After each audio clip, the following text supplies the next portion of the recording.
8월 16일 금요일입니다. 오늘은 켈빈의 기독교 강요 3부 12장입니다. 켈빈의 기독교 강요 3부 12장. 칭의가 은혜일 수밖에 없는 이유라는 내용이죠. 칭의가 뭐라고 그랬습니까?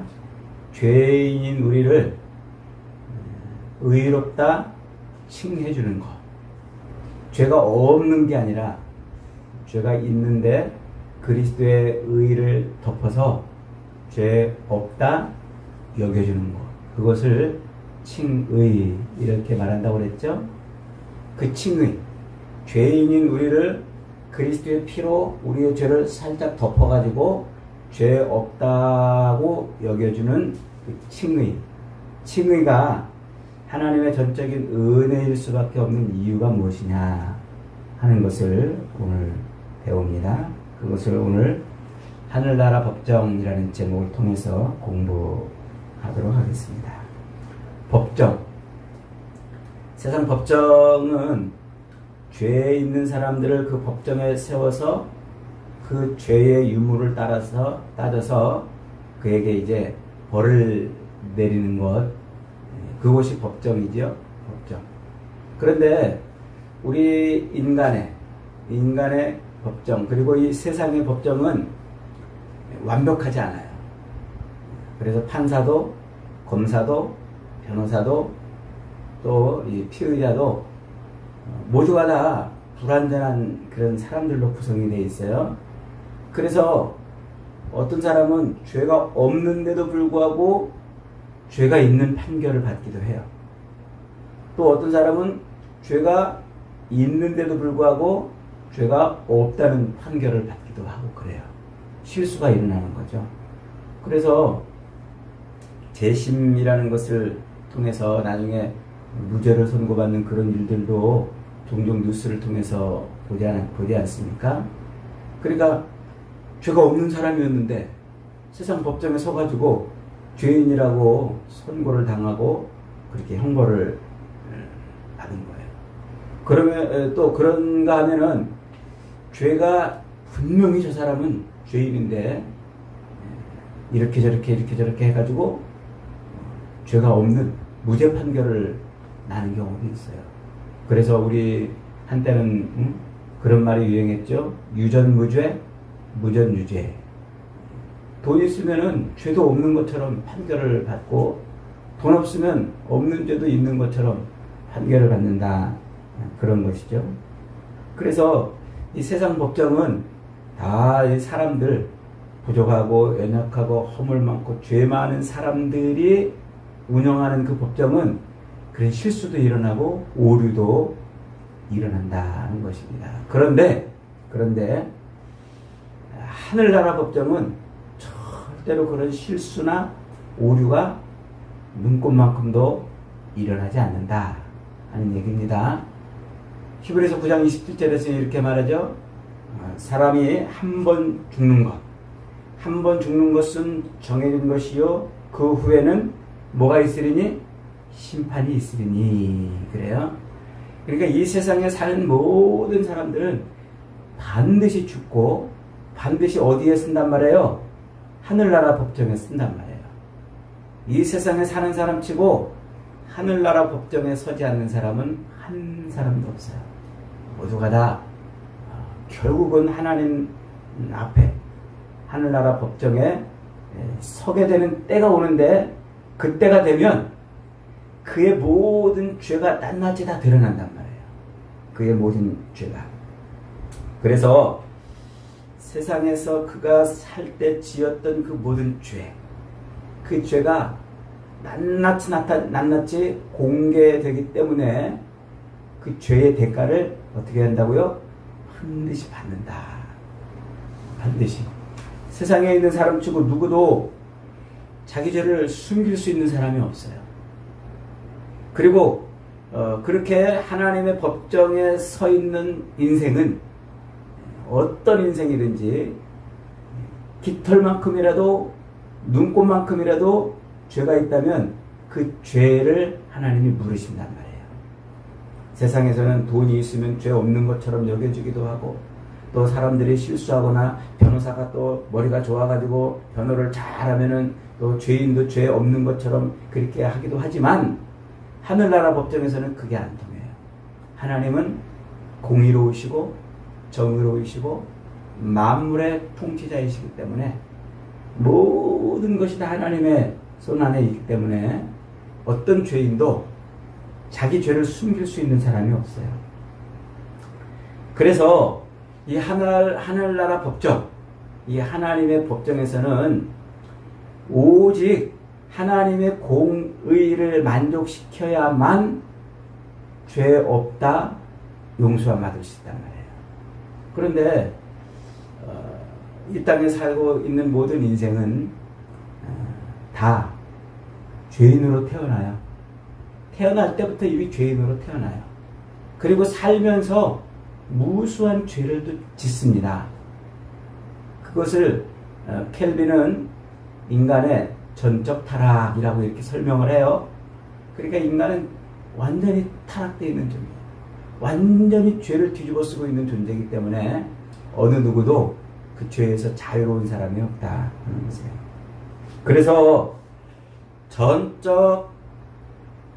전적으로 타락되어 있는 존재이기 때문에 하나님의 법정에 서면 반드시 하나님의 심판을 받을 수밖에 없어요.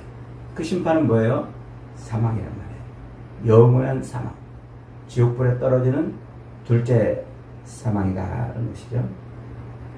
그래서 하늘나라 법정에 서는 인생은 그 누구도 말장난으로 혹은 이런저런 꼼수로 자기 죄를 용서받을 수 있는 방법은 없어요. 그래서 오늘 시편 기자가 이렇게 말하잖아요. 여호와여 주께서 죄악을 감찰하실진대 살펴보실진대 누가 주 앞에 서리이까. 143편 2절에서도 이렇게 말합니다. 주의 종에게 심판을 행치 마소서 주의 목전에서는 의로운 인생이 하나도 없나이다 이렇게 말해요. 그러니까 인간은 스스로 하나님의 법정에 설 때 누구도 그 죄를 감출 사람이 없고 죄를 모면할 사람이 아무도 없다는 거예요. 그렇기 때문에 우리를 의롭다, 그리스도의 피를 덮어쓴 우리를 의롭다 여겨주는 그 칭의는 그래서 하나님의 은혜일 수밖에 없는 거예요. 자기 실력으로, 자기 형편으로, 자기 수준으로, 자기의 능력과 재능으로는 그저 사망의 심판을 받을 수밖에 없는데 그리스도를 믿는, 십자가에 달려 죽으신 예수 그리스도를 나의 구주로 믿는 그 믿음을 인해서 그리스도의 피로 우리의 죄를 덮어주시고 너 의로워, 너 거룩하다 이게 칭해준단 말이에요. 그래서 칭의는 오직 하나님의 은혜일 수밖에 없어요. 어떤 사람은 그래요. 아유 목사님 저 율법을 우리가 다 지키면 의인이 될 수 있지 않겠습니까? 실제로 또 이 바리새인들은 막 율법을 열심히 또 지키려고 또 애를 쓰지도 않았습니까? 이렇게 또 말하는 사람들이 있어요. 하나님의 이 법대로 살면은 의로운 사람이 있지 않겠습니까? 근데 성경의 서면은 뭡니까? 율법으로는 의로워질 수 없고 도리어 뭐라고요? 죄를 깨닫는다 그러잖아요. 그러니까 율법은 하나님이 우리에게 율법을 주신 이유는 그것을 지켜가지고 의로워지라고 주신 게 아니고 뭐라고 그랬어요? 너 죄인일 수밖에 없어. 그걸 깨달으라고 주신 거란 말이에요. 우리가 몽학 선생을 배울 때 배웠잖아요. 율법은 우리를 죄인이라는 것을 드러내고 고발하는 그런 기능을 가졌단 말이에요. 그래서 율법을 지키면 지킬수록 우리는 의로운 사람이 되는 것이 아니라 더 절망할 수밖에 없고 더 죄인이라는 사실을 인정할 수밖에 없는 거예요. 그래서 욥이 그러잖아요. 욥기서 4장 17절로 20절에 보면은요, 욥은 자기가 율법을 지킨 하나님의 법을 지킨 면에 있어서는 자기 양심에 부끄러움이 없다고 이렇게 고백을 해요. 친구들이 욥한테 야 너 무슨 죄가 있으니까 네가 하나님의 법을 어기고 무슨 죄를 지었으니까 네가 지금 이런 고난을 겪고 고통을 겪는 거 아니겠느냐? 그런 벌을 받는 거 아니겠느냐? 이렇게 친구들이 공박을 하니까 그 친구들한테 뭐라고 말합니까? 나는 하나님 앞에서 율법을 다 지킨 자다. 내가 양심의 하나님의 법을 지킨 면에 있어서는 양심에 부끄러움이 없다. 이렇게 고백을 한단 말이에요. 그런데 그렇게 고백을 했던 욥이 나중에 뭐라고 말합니까?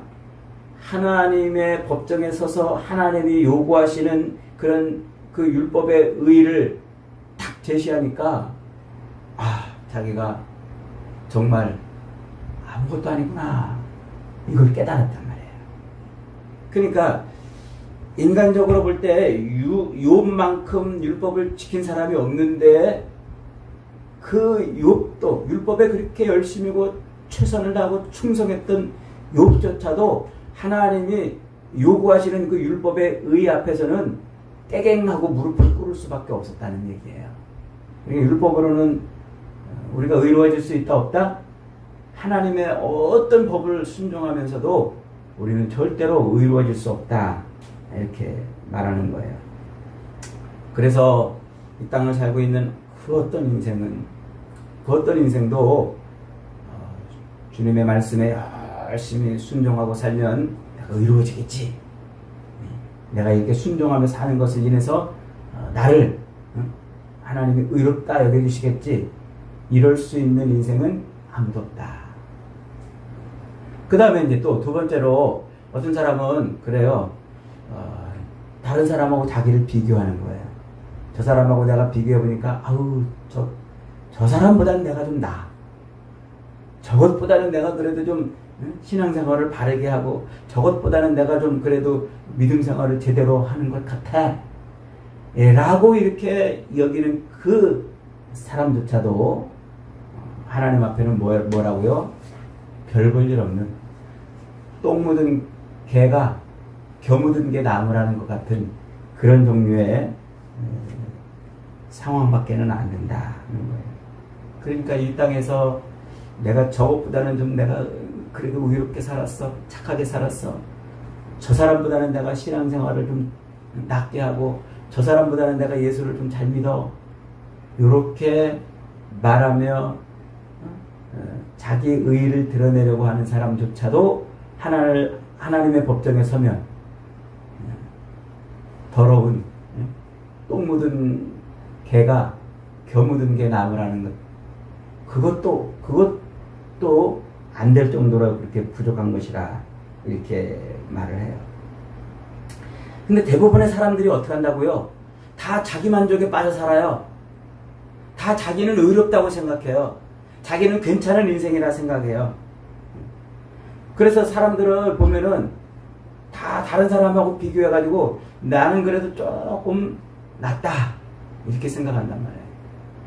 여러분은 안 그렇습니까? 여러분도 가끔 그런 때 있잖아요.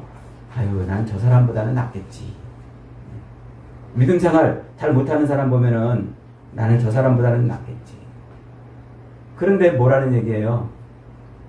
나는 저 사람보다 좀 낫겠지라고 여기며 자기를 의롭다 여기고 자기를 그렇게 괜찮은 사람인 것처럼 생각하는 그 생각조차도 하늘나라 법정에 서면은 정말 후 불면 날아가는 그런 겨와 같은 것이다. 그래요. 그래서 하나님의 법정에 서기만 하면 인간의 그 마음속 깊이 있던 그 모든 죄악들이 탁 위로 솟구쳐 올라와 드러나게 돼요. 그가 어둠에 감춘 것들을 드러내고 마음의 뜻을 나타내신다 하고 고린도전서 4장 5절에서 사도 바울이 말하는 것처럼 그렇게 인간의 모든 그 마음 깊은 곳에 있던 겉으로 짓지 않았던 죄까지도 그저 마음에 품고 있던 죄까지도 어떻게 한다고요? 드러낸다. 제가 어릴 때 저희 집이 하숙을 이렇게 어머니가 하숙생들을 쳤던 적이 있는데 그때 되면 여기 설거지 거리를 이 큰 빨간 다라에다가 설거지 거리를 이렇게 착 그렇게 넣어놔요. 그리고 이제 설거지를 다 한 다음에 이제 그 설거지한 그물, 그릇을 씻어낸 그물을 버리지 않고 가만히 이렇게 좀 놔둬요. 그러면은 그 지저분한 물이 쫙 가라앉아요. 고춧가루도 가라앉고 밥풀도 가라앉고 콩나물 대가리도 가라앉고 쫙 가라앉고 그 위에 맑은 물이 이렇게 쫙 이제 떠 있어요. 제가 이제 심심하면 간혹 그 나뭇가지를 갖고 물을 이렇게 휙 한번 휙 돌려봐요. 그러면 거기서 뭐가 올라와요? 그 가라앉았던 것이 휙 올라와요. 밥풀떼기도 떠오르고 콩나물 대가리도 떠오르고. 그게 너무 재밌어가지고 하늘나라 법정 가면요 하나님을 이렇게 휘저으세요. 그러면 우리가 겉으로 짓지 않았던 마음속에 생각만 했던 그 죄까지도 어떻게 해요? 쫙 올라요. 감출 수가 없어요. 숨길 수가 없어요. 다 드러난단 말이에요. 그래서 내가 다른 사람보다 나는 좀 낫다고 자랑했던 그 죄, 저것은 나보다 못하다고 내가 교만을 떨었던 그런 죄, 자기 도취에 빠져서 자기는 그래도 좀 나은 사람이라고 생각했던 그런 죄까지도 어떻게 해요? 드러나서 하나님의 심판을 받게 된다는 것이죠. 그런 우리를 하나님이 어떻게 하셔요? 그저 예수를 믿는다는 그 이유 하나만으로 예수 그리스도의 그 피를 뒤집어 씌워가지고 너 의롭다 라고 여겨준단 말이에요. 그러므로 우리가 예수를 믿고 이 땅을 살 때 진실로 우리가 예수를 믿는 사람이라면 그 하나님의 칭의, 너 의롭다라고 여겨주시는 그 은혜를 잊어버리면 안 돼요. 그 의미를 놓치면 안 된단 말이에요. 내가 진짜 의로워서 의로운 게 아니에요. 내가 진짜 죄가 없어서 남들보다 더 뛰어난 사람이고 뭔가 특별한 사람이라서 그런 게 아니에요. 그냥 예수의 피를 우리한테 뒤집어 씌워가지고 의롭다라고 여겨주시는 것은 하나님이 나를 사랑하시는 그 은혜이기 때문에요. 그래서 우리는 그 은혜 앞에서 늘 뭐 해야 돼요? 겸손해야 된단 말이에요. 그 하나님 앞에 하나님의 은혜를 뒤집어 쓰고 살고 있는 사람이기 때문에 늘 나는 죄인입니다. 나는 미련하고 악한 존재입니다. 나는 저 사람보다도 못한 존재입니다. 늘 그렇게 겸손해야 된단 말이에요. 겸손. 다른 사람을 바라보고 저것 때문에 내가 같이 신앙생활 못하겠어. 저 사람은 나보다 훨씬 못한데 이러면서 사는 것이 그거 뭐라고요? 그 하나님의 은혜를 망각하는 거란 말이에요. 망각하는. 세리는 자기 가슴을 치고 죄인이라고 고백을 했어요. 그러나 바리새인은 자기의 그 의를 하나님이 선물로 주신 거라고 생각하고 자기를 의롭다라고 여겼어요. 누가 하나님 앞에서 의로운 자라고 주님이 말씀하셨어요? 자기가 죄인인 것을 깨닫고 자기 죄를 인하여 가슴을 치고 통곡하는 자를 하나님이 찾는다고 그러잖아요. 예수님이 이 땅에 오신 것은요, 죄인을 구원하러, 죄인을 부르러 오신 것이 결코 의인을 부르러 온 게 아니란 말이에요. 그러므로 우리가 예수 그리스도의 십자가를 믿고 그 십자가 은혜 아래서 신앙생활하며 살아갈 때 우리는 나는 이제 예수를 믿으니까 의로운 사람이 됐어. 나는 이제 예수를 믿으니까 나는 이제 의로운 사람이 됐어. 이렇게 생각하며 사는 신앙생활은 잘못된 거란 말이에요. 그게 바리새인의 신앙이란 말이에요. 바리새인들이 그랬다는 거예요. 세리는 어떻게 했다고요? 자기 가슴을 치고 자기는 죄인이라는 그런 고백을 하며 살았다는 거예요. 그러므로 우리는 날마다 시마다 때마다 일마다 그리스도의 그 십자가의 보혈을 뒤집어 쓰고 있는 죄인이라는 사실을 망각하면 안 된다는 거예요. 하나님의 법정 앞에서 하나님의 그 공의를 만족시킬 수 있는 의의는 우리의 어떤 공의가 아니라, 우리의 행위가 아니라, 우리의 공로가 아니라 뭐밖에 없다고요? 그리스도의 공로밖에 없어요. 예수 그리스도의 그 은혜밖에 없어요. 그래서 이 땅을 살아갈 때 우리는 내가 받아야 될 진노를 우리 주님이 받으셨구나. 내가 뒤집어 써야 될 그 하나님의 심판을 우리 주님이 대신 받으셨구나. 그 은혜 앞에 뭐 해야 돼요? 납작 엎드려야 돼요. 납작 엎드려서 하나님, 눈꽃만큼이라도 하나님의 은혜를 거두시면 나는 죄를 짓지 못해서 안다라고 몸부림치는 존재입니다. 고백하며 살아야 된단 말이에요. 그 고백이 뭘로 나타난다고요? 겸손으로 나타난단 말이에요. 그래서 그 겸손, 나는 하나님의 은혜 아니면 살 수 없는 존재입니다 라는 그 고백의 삶으로 나타나는 그 겸손은 곧 예수 그리스도께서 사셨던 그 삶을 쫓아가는 거예요.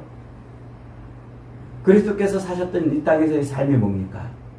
내가 죽어서 너를 살리는 삶 아닙니까? 내가 죽어서 너를 살리는. 그때 우리는 이 땅을 살면서 예수님을 믿으면서 예수님의 그 겸손을 따라간다고 말하면서도 절대로 내가 죽지 못해요. 누가 나를 죽이려고 그러면 막 부하가 나가지고 견딜 수 없는 은혜를 망각해버리는 거예요. 한 사람의 순종함으로 많은 사람이 의인이 되리라 하시니 이 말씀은 그 주님이 그렇게 사셨기 때문에 가능한 거죠. 그 주님이 사셨던 그 의를 힘입어서 우리가 의롭게 산다는 것은 곧 주님이 사셨던 대로 살아가는 것을 말해요. 여러분, 이 땅에 살고 있는 인생치고 하늘나라 법정 앞에 서지 않는 사람이 없다고 그랬어요. 우리가 예수 그리스도를 믿음으로 말미암아 그리스도의 피를 우리에게 덮어씌워서 너 의롭다라고 이렇게 말해줬다는 것은, 하나님이 우리를 그렇게 칭의, 의롭다라고 말해줬다는 것은 우리가 죄가 없어서가 아니고, 죄인이 아니라서가 아니고, 죄인임에도 불구하고, 죄가 태산같이 많음에도 불구하고 그리스도의 그 공로로, 그리스도의 그 죽으심으로 우리의 죄를 덮어주셨다는 거예요. 그리스도의 그 공로와 그리스도의 피를 뒤집어 쓰고 있으면서, 그러면서도 그 은혜를 망각해버리고 자꾸 죄를 지으려고 몸부림치는 그런 인생을 살면 안 된다는 거예요. 그래서 우리는 더욱더 그리스도를 바라보고 주님이 가셨던 그 십자가의 길을 따라가야 되는 거예요. 내가 죽어 너를 살리는 그 길을 따라가고, 하나님의 법을 몇 개 지킨 것 가지고 내가 의로워진 것처럼 교만하면 안 돼. 하나님이 죄를 심판하시는 가장 큰 죄가 뭐라고 그랬어요? 교만이라고 했잖아요. 교만. 그러므로 우리는 이 땅을 살 때 내가 죽어 너를 살리신 그 십자가의 그 길을 따라가야 돼요. 그 우리가 앞에서 자기 부정을 배웠잖아요. 십자가를 지고 가는 삶을 배웠잖아요. 그게 그리스도인의 삶이란 말이에요. 사랑하는 여러분, 우리는 이 땅을 살다가 육신의 호흡이 끊어지면 어디에 선다고요? 하나님의 법정, 하늘나라 법정에 선다는 사실을 잊어버리지 마세요. 그 법정 앞에 설 때는 하나님이 휘휘 저어가지고 저 밑에 깔아앉았던 겉으로 드러나지 않았던 죄까지도 다 드러나는 줄 믿으시기 바랍니다. 그러므로 우리는 날마다 그리스도의 공로, 그리스도의 피를 뒤집어 쓰고 주님의 은혜 아니면 저는 살 수 없습니다. 늘 내가 죽어 너를 살리는 그 십자가의 길을 걸어가시고 늘 겸손의 삶을 살아갈 수 있기를 바랍니다. 그런 삶을 살아야 우리는 하나님의 심판을 면하는 겁니다. 저와 여러분은 날마다, 시마다, 때마다, 일마다 그리스도의 그 공로를 힘입어서 주님 가셨던 그 길을 겸손함으로 걸어갈 수 있는 복된 인생들이 다 되시기를 주님의 이름으로 축복합니다. 아멘.